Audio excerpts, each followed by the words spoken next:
Sejarah perkembangan komputer generasi 1 sampai 5. Sebelumnya perkenalkan dulu, nama saya Bernardus Adityo Cahyo Nugroho, NPM 1412210046, kelas 2021C.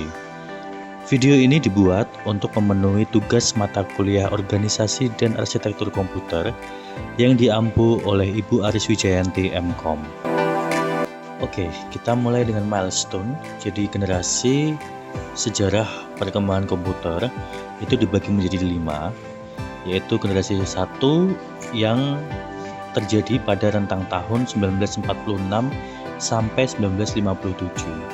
Kemudian generasi kedua yang berlangsung antara 1958 hingga 1964. Dilanjutkan generasi ketiga pada tahun 1965 hingga 1971, dan generasi keempat pada tahun 1978 sampai sekarang. Dan juga terakhir adalah generasi kelima, di mana ini merupakan komputer saat ini dan masa depan. Oke, kita mulai dengan generasi pertama yang berlangsung antara 1940 hingga 1956. Komputer generasi pertama juga disebut sebagai komputer dinosaurus. Kenapa? Karena pada generasi ini, komputer masih identik dengan 3 hal. Satu, besar, yang kedua berat, dan yang ketiga adalah mahal. Generasi ini juga dikenal dengan nama ENIAC atau Electronic Numerical Integrator and Calculator, yang dikembangkan oleh John Presper Eckert dan Dr. John W. Mauchly dari University of Pennsylvania. Ciri-ciri generasi pertama ada beberapa hal. Yang pertama adalah komponen elektronikanya dari tabung hampa atau vacuum tube. Kemudian program menggunakan konsep storage program. Dan yang ketiga adalah program dibuat dalam bahasa mesin atau machine language, yang programnya tersimpan di dalam memori komputer. Kemudian yang keempat adalah terbuat dari bahan kaca sehingga mudah pecah dan mudah juga mengalirkan panas. Ini adalah contoh gambar tabung vakum. Seperti inilah tabung vakum yang digunakan pada komputer generasi pertama. Lanjut ke sifat-sifat.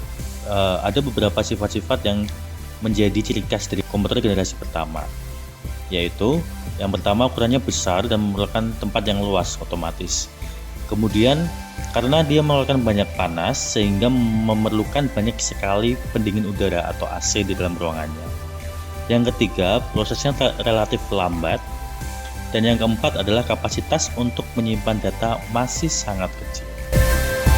Beberapa pabrik yang memproduksi seperti Univac, IBM, Xerox, dan Honeywell.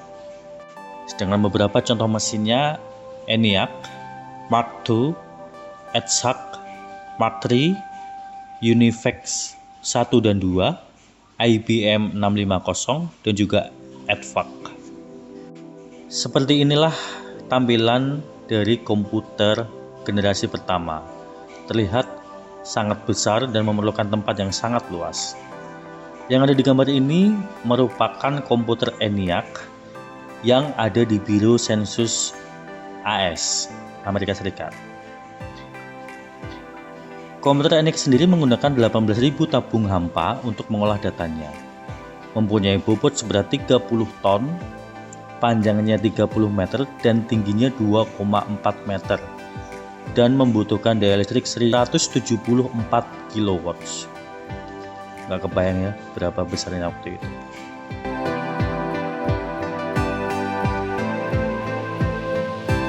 Oke, kita lanjut generasi kedua yang berlangsung antara rentang tahun 1958 hingga 1964. Komputer pada generasi ini juga disebut sebagai generasi transistor. Apa itu transistor? Transistor atau transfer resistor adalah komponen elektronik berukuran kecil yang cara kerjanya memanfaatkan aliran muatan atau elektron di dalam zat padat kristalin. Transistor merupakan ciri khas komputer generasi kedua. bahan bakunya terdiri dari 3 lapis, yaitu basic, kolektor, dan emitter. Fungsi transistor adalah sebagai penguat sinyal. Sebagai komponen padat, transistor mempunyai banyak keunggulan, seperti yang pertama tidak mudah pecah, dan yang kedua tidak mengeluarkan panas. Tentu ini menjawab problematika yang ada di komputer generasi pertama. Dengan demikian, komputer yang ada menjadi lebih kecil dan lebih murah. Transistor mempunyai sifat lebih ringan, lebih kuat, dan tahan lama dibandingkan dengan teknologi tabung pada generasi pertama. Seperti inilah contoh gambar transistor. Penemuan transistor pada tahun 1948 yang telah mampu menggantikan 2 vakum dalam sebuah televisi dan radio sangat mempengaruhi perkembangan komputer pada waktu itu. Oleh karena itu, ukuran mesin elektrik telah berkurang secara drastis secara dimensi. Komputer generasi kedua menggunakan transistor dan dioda untuk menggantikan tabung vakum. Kemudian ciri-ciri pada generasi kedua, yaitu yang pertama, komponen elektronikanya terdiri dari transistor dan dioda. Kemudian bahasa pemrograman yang dipakai adalah Assembly Language, Common Business Oriented Language atau COBOL, kemudian Formula Translator atau Fortran, dan juga ALGOL, The Algorithmic Language. Komputer generasi kedua juga menjadi titik awal penemuan mini komputer. Kemudian beberapa sifat-sifat pada komputer generasi kedua. Yang pertama, kapasitas memori utamanya cukup besar. 2. Tidak banyak mengeluarkan panas. Kemudian menggunakan magnetic tape serta magnetic disk yang berbentuk removable disk. Yang keempat, memiliki kemampuan proses real time serta time sharing. Yang kelima, proses operasinya tergolong lebih cepat. 6. Tidak membutuhkan tegangan listrik sebesar generasi sebelumnya. Dan yang terakhir, orientasinya pada komputer generasi ini ada pada aplikasi bisnis dan teknik.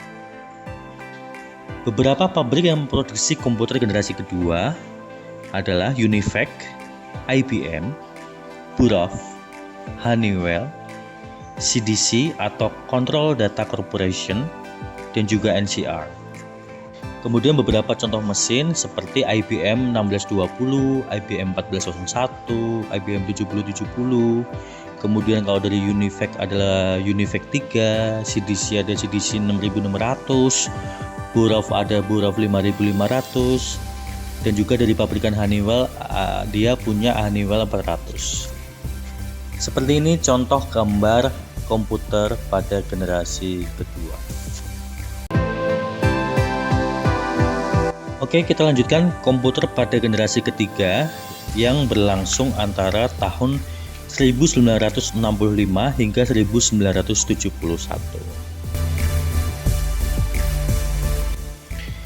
Komputer pada generasi ini disebut juga dengan generasi IC atau Integrated Circuit. Transistor yang pada generasi kedua dipakai itu sudah dianggap tidak efisien lagi dan membuat manusia untuk mencari solusi lain yang ditemukan pada batu kuarsa. Jack Kilby, seorang insinyur Texas Instruments, mengembangkan sirkuit terintegrasi atau IC di tahun 1958. Bentuk transistor pada komputer ini diperkecil dan diletakkan pada IC bersamaan dengan beberapa resistor serta kapasitor. Ciri-cirinya, yang pertama, komponen yang digunakan diantaranya adalah IC yang terdiri atas ratusan atau ribuan transistor di dalam bentuk hybrid integrated circuit serta monolithic integrated circuit. 2. Proses operasinya juga jauh lebih cepat serta lebih tepat. Kapasitas memori komputer yang digunakan juga jauh lebih besar. 3. Ukuran fisiknya jauh lebih kecil sehingga penggunaan listrik yang digunakan juga lebih hemat. 4.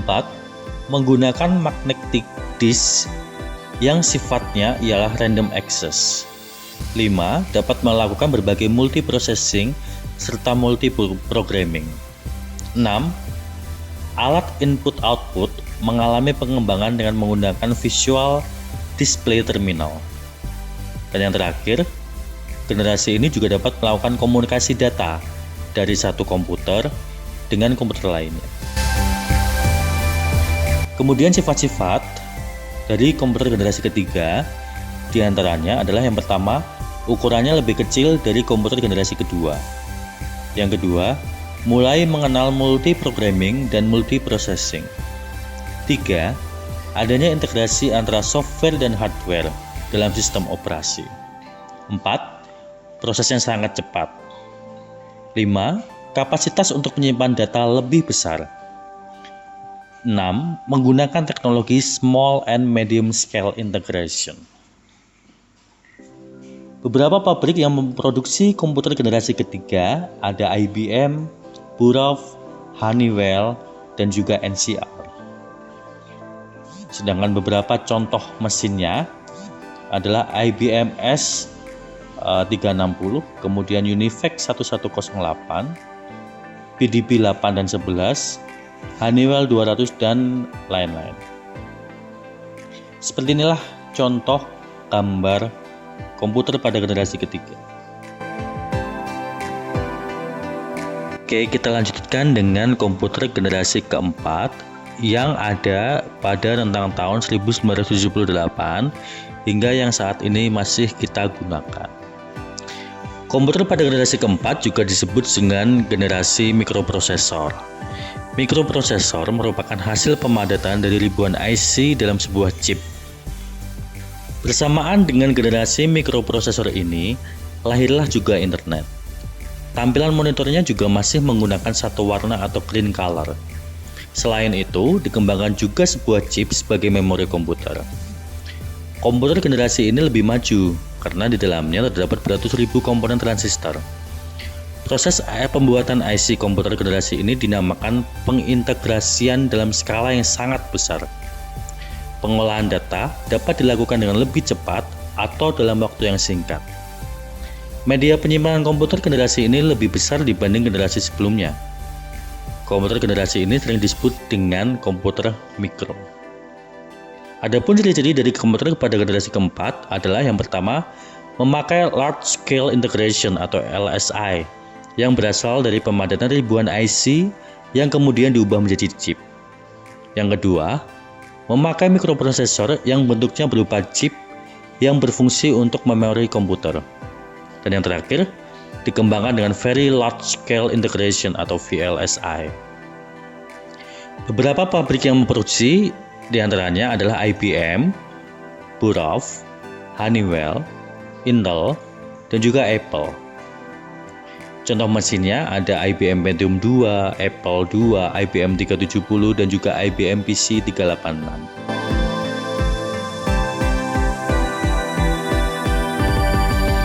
Oke, kita lanjut dengan generasi yang terakhir atau generasi kelima yang bisa saja ini disebut dengan komputer yang ada di masa depan gitu ya. Komputer pada generasi ini disebut juga dengan generasi Artificial Intelligence atau AI. Generasi yang terbaru dari perkembangan komputer ialah munculnya teknologi bernama AI yang memiliki kecerdasan buatan sehingga dapat melakukan input dengan lebih baik.